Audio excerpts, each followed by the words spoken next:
air fryers FRY fry ဆိုရင်ကြော်ပါသည်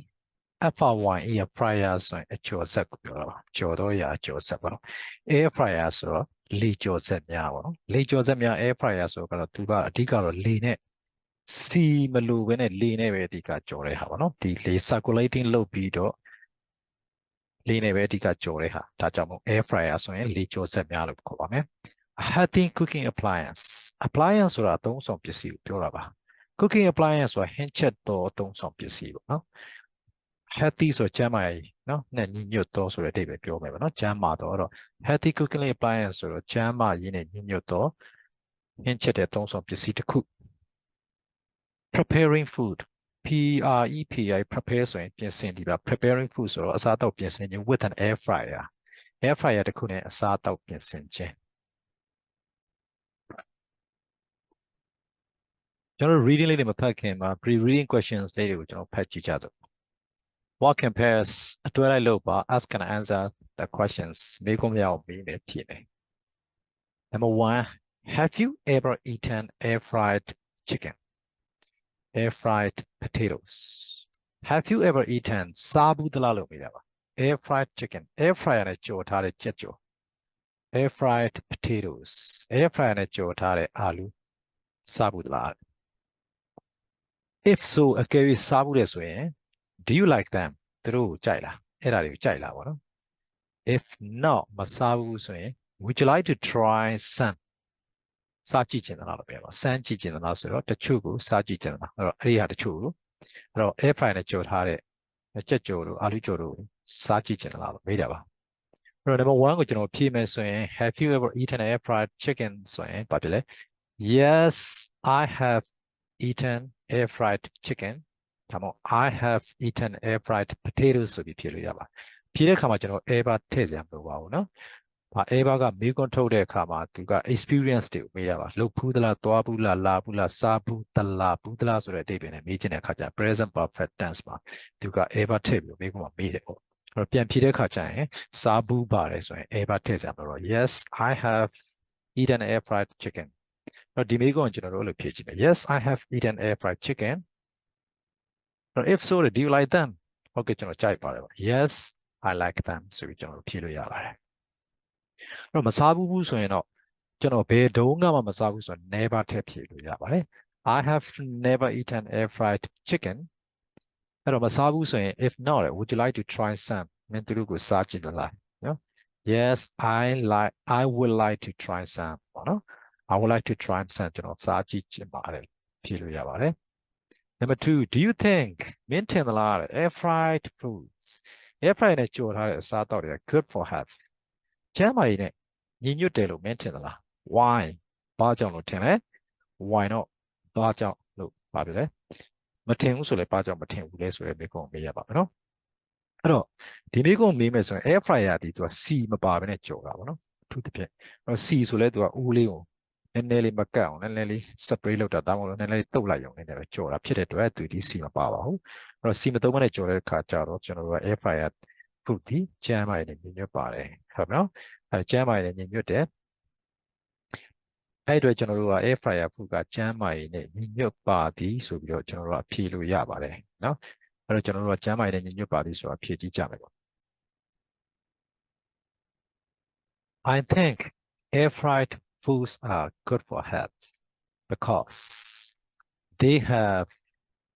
lower fat content ဆိုပြီးကျွန်တော်ဖြေလို့ရပါတယ်lower fat content ကကျွန်တော်ဘယ်ထဲကနေပြီးကြည့်မလဲဆိုရင်ဒီမှာဒီထဲကကြည့်ပါပါเนาะဒါ test ကိုဖတ်တဲ့ခါကျရင်တွေ့လိမ့်မယ်ဒီမှာဒါကရေးထား the former foods require less oil ဒါ former foods ဆိုခုနကကျွန်တော်တို့ဒီ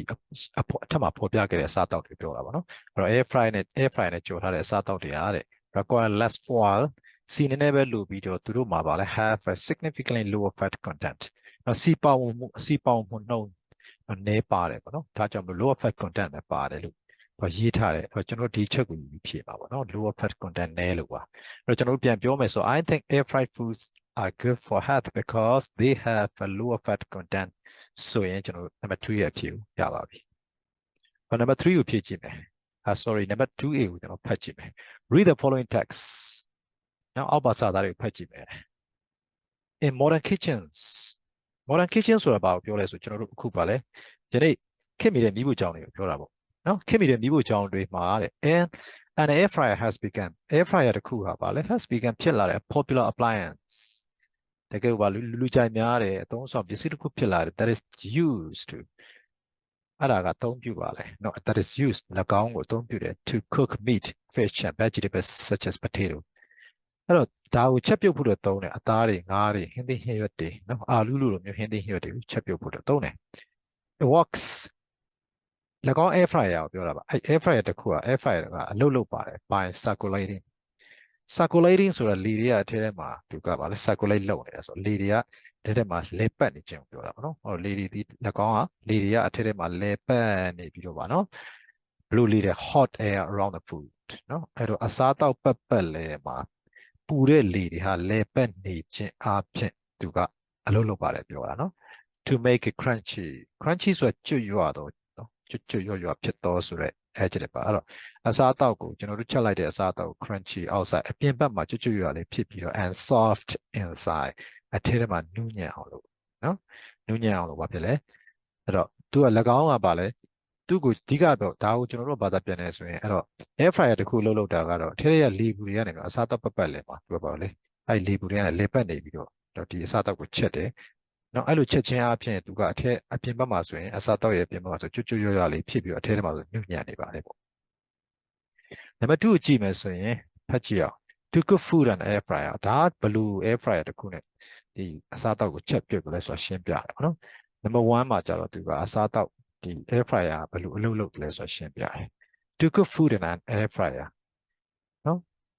အစားတောက်တစ်ခုကိုအစားတောက်ချက်တော့မယ် air fryer တစ်ခုမှာအစားတောက်ချက်ပြုတ်တော့မယ်ဆို take the following steps တဲ့ဒီအောက်ပါအဆင့်တိုင်းလုပ်ပါလို့ပြောနော် take ယူဆောင်မှာဆိုတော့အောက်ပါအဆင့်တွေကိုလုပ်ပါတဲ့ take the following step အောက်ပါအဆင့်တွေကိုလုပ်ရမယ်တဲ့ first ပထမအဦးဆုံးပါလို့ remove the pan ဆိုတော့ deo ကိုပြောတာပါ remove ဆိုဖယ်လိုက်အဲ့တော့ deo ကိုယူလိုက်ပေါ့နော်ဒီမှာကျွန်တော်တို့ air fryer ပုံတွေ့ပါတယ်အဲ့ဒါမှကျွန်တော်တို့ deo ဒီလက်ကင်ပါတယ် pan ရှိပါလားနော်လက်ကင်ပါတယ် deo ပြားကိုပြောတာပါနော်လက်ကင်ပါတယ် deo ကိုပြောတာအဲ့တော့ pan ဒီအဲ့တော့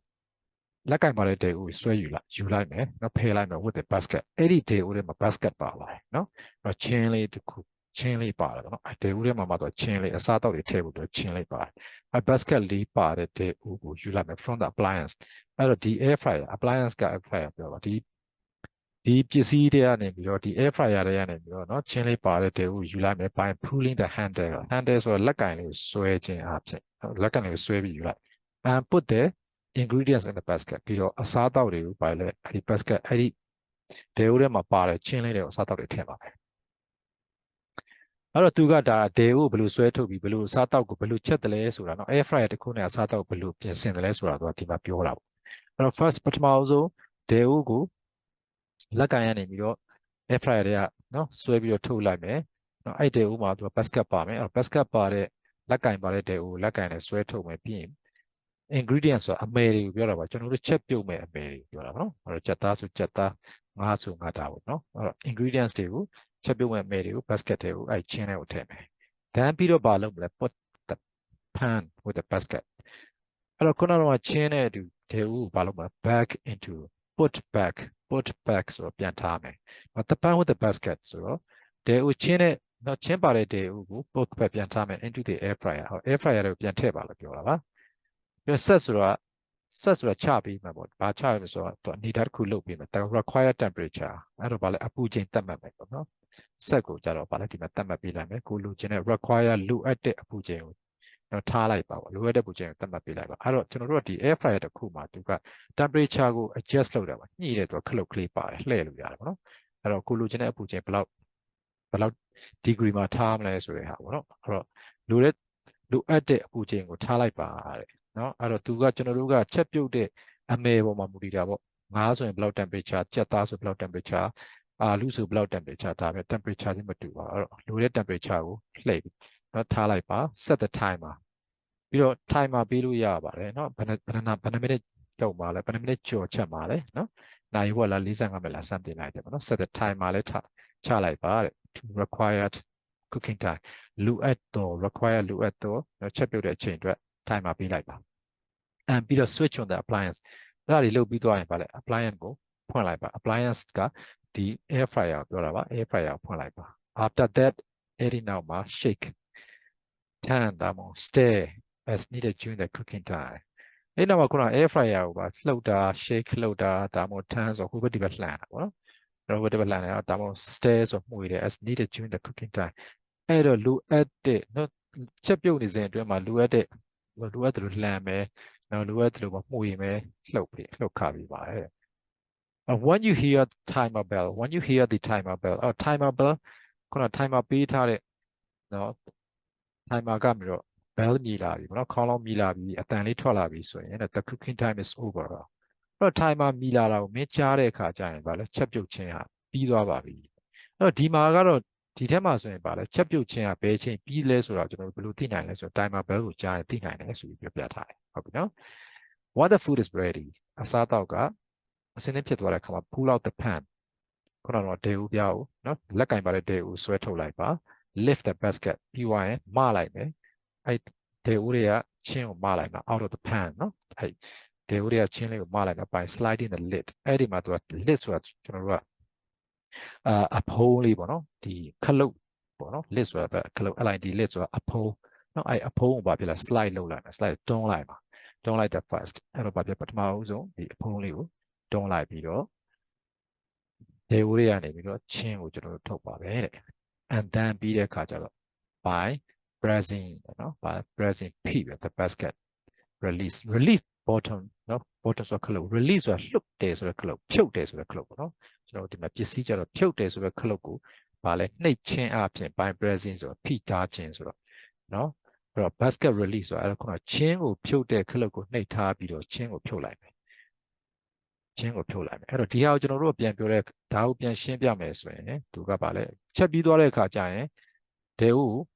ဆွဲထုတ်လိုက်မယ်နော်ဒေဦးဆွဲထုတ်မယ်ဘာဖြစ် lift the basket out of the pan by sliding the lid first အဲ့တော့သူကအဖုံးလေးကိုတွန်းပြီးတော့ဒေဦးလေးကနေပြီးတော့ချင်းကိုထုတ်မယ်ပြီးသွားတဲ့အခါကျရင်ချင်းဖြုတ်တဲ့ခလုတ်ကိုနှိပ်လိုက်ပါအဲ့ဒါဆိုချင်းကိုကျွန်တော်တို့ဖြုတ်လို့ရပြီဒါကိုပြောတာပါ finally နောက်ဆုံးမှာတော့ empty the contents အပါဝင်တဲ့အရာတွေပြောတာပါဒီမှာ contents ဆိုကျွန်တော်တို့ခုနကချက်ပြုတ်ထားတဲ့အရာတွေ empty ဆိုတော့ဗာလဲကုံဆုံးအောင်နော်လှုပ်လိုက်ပါတဲ့ into the bowl ဆိုတော့အဲ့တော့ဗာလဲဒီဟာကိုပြောရဲဆိုရင်ကျွန်တော်တို့ကပကံလုံးထဲကိုလောင်းထည့်လိုက်ပါပေါ့နော်ပကံလုံးထဲကိုတွန်ချလိုက်မယ်ပေါ့ or onto a plate ဒါမှမဟုတ်ပကံများတွေကိုတွန်ချလိုက်ပါအဲ့တော့ဒီဟာကတော့ကျွန်တော်တို့ကဒီ number 2မှာကတော့ပြောသွားတာက air fryer တစ်လုံးနဲ့ဟောဒီ air fryer တစ်ခုနဲ့ကျွန်တော်ဘယ်လိုချက်တယ်ဘယ်လိုပြုတ်တယ်ဆိုတာเนาะဘယ်လိုချက်ပြုတ်ကြော်လှော်တယ်ဆိုတာကျွန်တော်တို့ကဘာဖြစ်လဲပြောသွားတာဖြစ်ပါတယ်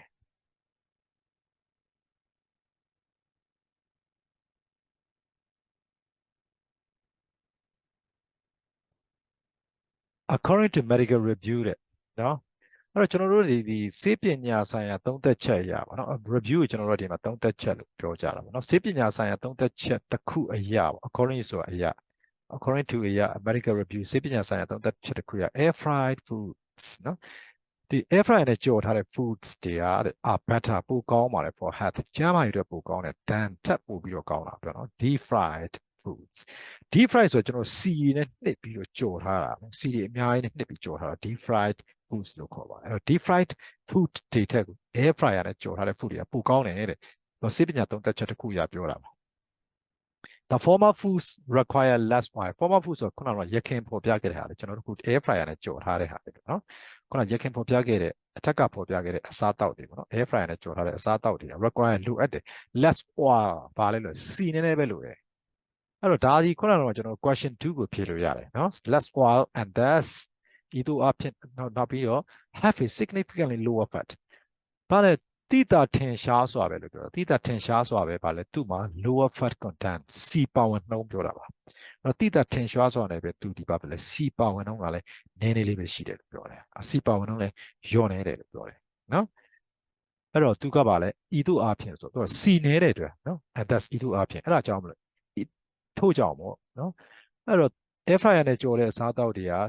စီမလိုအပ်ဘူးပေါ့စီနည်းနည်းပဲလိုတယ်ဆိုစီလေးတုတ်လိုက်ရောပေါ့နော်အဲ့တော့နည်းပဲလိုအပ်တယ်ဒါကြောင့်မလို့ and that's ဒါကြောင့်မလို့သူ့မှာစီပါဝင်နှုန်းဟာတိတာထင်ရှားဆိုပဲနည်းပါတယ်လို့ပြောတာဒါကဘာဖြစ်လဲဆို air fryer food က deep fried food တွေပိုကောင်းတယ်ဆိုတဲ့အချက်အလက်ဖြစ်တယ်ပေါ့နော်ဟုတ်ပြီနော်ဒီဟာကိုပြောပြ which may help ၎င်းက နော်၎င်းကအဲ့ဒီ air fryer food က help reduce calorie intake calorie intake ဆိုတော့ calorie ဆိုတော့ကျွန်တော်ဒီခန္ဓာကိုယ်ရဲ့ intake ထည့်သွင်းတာအဲ့တော့ခန္ဓာကိုယ်ရဲ့ဝင်ရောက်တယ်နော်ခန္ဓာကိုယ်ကရရှိတဲ့ calorie ကိုပြောမှာပေါ့နော်ခန္ဓာကိုယ်က calorie ရရှိမှုကိုဘာဖြစ်လဲ reduce လျော့ကျစေနိုင်တယ် leading to weight loss ဘာဖြစ်စေနိုင်လဲ leading ဆိုတော့ဒီနေရာမှာဥဆောင်တယ်ဆိုတော့ဖြစ်စေနိုင်တယ်ပေါ့ဖြစ်စေနိုင်ပါ weight loss ဆိုတော့ကျွန်တော်တို့ weight ကျစေနိုင်ပါပြီဆိုပြီးပြောထားတာပါ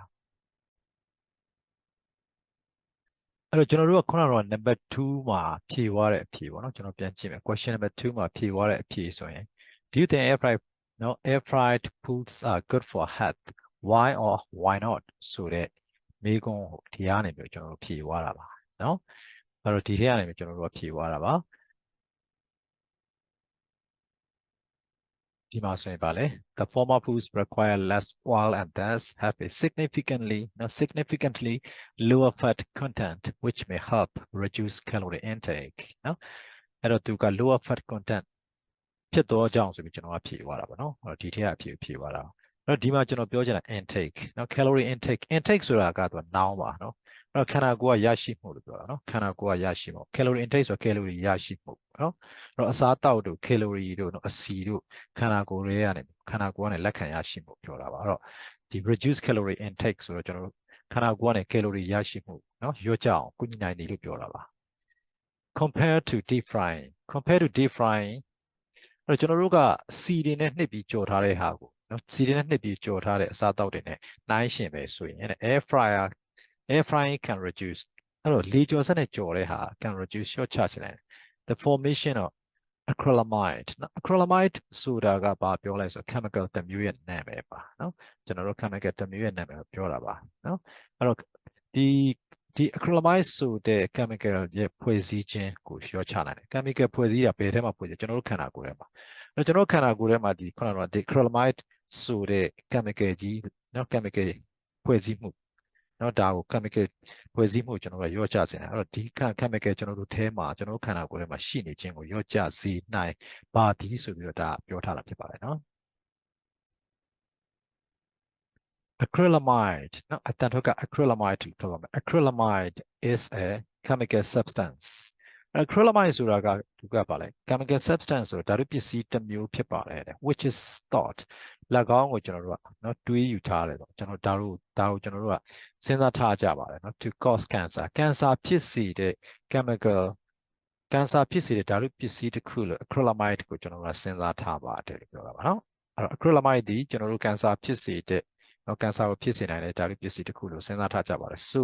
ဒါကြောင့်မလို့ air fried foods ဒီနေ့နော် air fryer နဲ့ကြော်ထားတဲ့အစားအသောက်တွေက are healthier than deep fried foods ဖြစ်ပါတယ်သူကစီတွေအများကြီးနဲ့ကြော်ထားတဲ့အစားအသောက်တွေထဲပို့ပြီးတော့ကျန်းမာစီပါတယ်လို့ပြောတယ်အဲ့တော့ဒီမှာဆိုရင်ကျွန်တော်တို့ကဒီအပိုင်းမှာဆိုရင် acrylamide ဆိုတာဘာပြောလဲနော် acrylamide is a chemical substance which is thought to cause cancer ဆိုပြီးပြောထားတယ်အဲ့တော့ what is acrylamide လို့မေးထားရဲဆိုရင်ဒီဟာဖြေရမယ်ဟုတ်ပြီနော် acrylamide ကဘာလဲ acrylamide ကacrylamide ကကျွန်တော်တို့ရဲ့ဒီခန္ဓာကိုယ်ထဲမှာ acrylamide ဖွဲ့စည်းမှုကိုနော်ရောချစေနိုင်တာဘယ်လိုဟာမျိုးကရောချစေနိုင်လဲဆိုရင်ကျွန်တော်တို့ကပါလဲ air frying နဲ့ကြော်ထား air fryer နဲ့ကြော်ထားတဲ့အစားအသောက်တွေကဒါဖြစ်လေရောချစေနိုင်တယ်ဆိုပြီးတော့ပြောတာပါနော်ဟုတ်ပြီနောက်ပြီးသွားရင်သူကဒီမှာဆိုရင် air fryer food တွေကနော် deep fry food တွေဘာကြောင့်ကောင်းလဲဆိုတဲ့အချက်လက်တွေလည်းဒီမှာပြောထားတယ်နော်ဒီမှာပြောထားတဲ့ဟာတွေကဘာဖြစ်လို့လဲဆိုရင် acrylamide ဖွဲ့စည်းခြင်းကိုရောချစေနိုင်တယ်အဲ့ acrylamide ကလည်း cancer ဖြစ်စေတယ်နော်အဲ့ဒီ acrylamide ဖွဲ့စည်းခြင်းကိုရောချစေနိုင်တဲ့အတွက်သူက deep fry food တွေတဲ့ air fryer နဲ့ကြော်တဲ့အစားအသောက်တွေကပိုကောင်းပါတယ်ကျန်းမာရေးနဲ့နော်ကျန်းမာပိုပြီးကျန်းမာစေပါတယ်လို့ပြောထားတယ် nevertheless မိတို့ပင်ဆိုစေကပေါ့နော် they are still fried food အဲ့တော့ဘယ်လိုပဲဖြစ်ဖြစ်ဗျာ air fryer နဲ့ကြော်ထားတဲ့နော်အစားအသောက်တွေကသူကကြော်တဲ့အစားအသောက်တွေပဲဖြစ်နေတုံးပဲလို့ပြောတာနော် they are still fried foods နော်အကြော်စားတွေပဲဖြစ်နေတယ်တဲ့အဲ့ဒါ harmful ဆိုတော့ကတော့ဘေးဥပဖြစ်စေတော့ဆိုတဲ့အဓိပ္ပာယ်နော် adjective ပါအဲ့တော့ဘေးဥပတော့ဖြစ်စေနိုင်ပါတယ်နော်ဘာလို့ဘေးဥပဖြစ်စေတဲ့ chemicals are present ဆိုတာတင်ပြတယ်ဆိုပါဝင်တယ်ပေါ့နော်lower levels lower ဆိုတာနေတော့နော် level တစ်ခုနေတဲ့ပါဝင်တယ် and air fry foods အဲ့တော့ဘယ်လိုပဲဖြစ်ဖြစ်တဲ့နော် air fry နဲ့ကြော်ထားတဲ့အစားအသောက်တွေကအကြော်စားတွေပဲဖြစ်တဲ့သူ့မှာတော့ဘာဖြစ်လဲchemical နဲ့ ဥပဖြစ်စေနိုင်တယ်ဘေးဥပဖြစ်စေနိုင်တဲ့ဓာတုပစ္စည်းနည်းနည်းတော့နော်နည်းနည်းတော့ပါဝင်သေးတယ်လို့ပြောတာခက်နေတော့ပါဝင်သေးတယ်လို့ပြောလိုရလိမ့်မယ်ဆိုတော့ air fryers take more time to cook air fryers ကဘာပြော take ဆိုယူတယ်ပြောတာ more time အချိန်ပိုယူတယ် to cook air fryers က air fryers တွေကချက်ဖို့ပြုတ်ဖို့တော့အချိန်ပိုယူတယ် and produce ပြီးတော့သူကထုတ်လုပ်လိုက်တယ်ဆိုထွက်လာတယ်ပေါ့ air fryer နေပြီးတော့ချက်လိုက်ပြုတ်လိုက်တယ် air fryer နဲ့ချက်လိုက်ပြုတ်လိုက်တဲ့အစားအသောက်တွေကထွက်လာတယ်နော်ဒါ air fryer နဲ့ချက်ပြီးဝင်ထွက်လာတဲ့အစားအသောက်တွေကဘယ်လိုဖြစ် a slightly အနည်းငယ်ဖြစ်စွာ different ကွာခြားမှုရှိတယ်ဘာကွာခြားလဲ taste အရသာနဲ့ and texture ကသူကဘယ်လိုအထီးအတွေ့ကိုပြောတာပါနော်ဒီအထီးအတွေ့ကိုကျွန်တော်ရှာပုံမှာရတဲ့အထီးအတွေ့ texture လို့ပြောတာ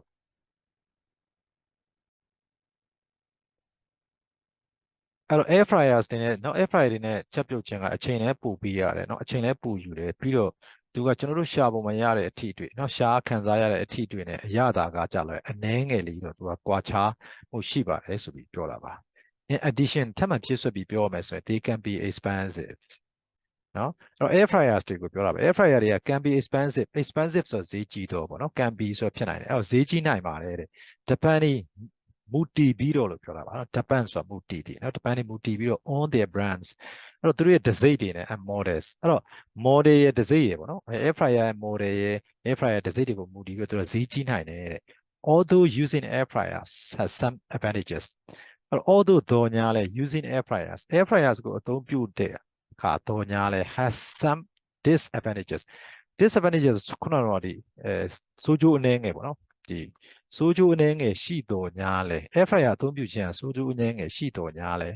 they will be တဲ့သူတို့ကဖြစ်ပါလိမ့်မယ် of great interest စိတ်ဝင်စားမှုကြီးစွာသောစိတ်ဝင်စားမှုတော့ဖြစ်ပါလိမ့်မယ် to many housewives ဆိုအင်ရှင်မတွေပြောအဲ့တော့အင်ရှင်မတွေတော်တော်များများအတွက်ကတော့ဗာ air fryer တွေကတော့နော်ကြီးစွာသောစိတ်ဝင်စားမှုဖြစ်နေပါမယ်တော့နော်ဖြစ်နေပါအောင်မယ်လို့ပြောတာပေါ့အဲ့တော့ air fryer တွေမှာသူကခုနကတော့သူ့ရဲ့အားနည်းချက်တွေရှိတယ်ပေါ့ disadvantages ကိုကျွန်တော်တို့ဒီမှာအားနည်းချက်တွေပြောမယ်စူးကျူးထပ်ထားအားနည်းချက်တွေရှိတော့ညာလေအဲ့ဒီ air fryer တွေကတော့အင်ရှင်မတွေစိတ်ဝင်စားကြနော်ကြီးစွာသောစိတ်ဝင်စားမှုရနေပါအောင်မယ်လို့ပြောတာပါ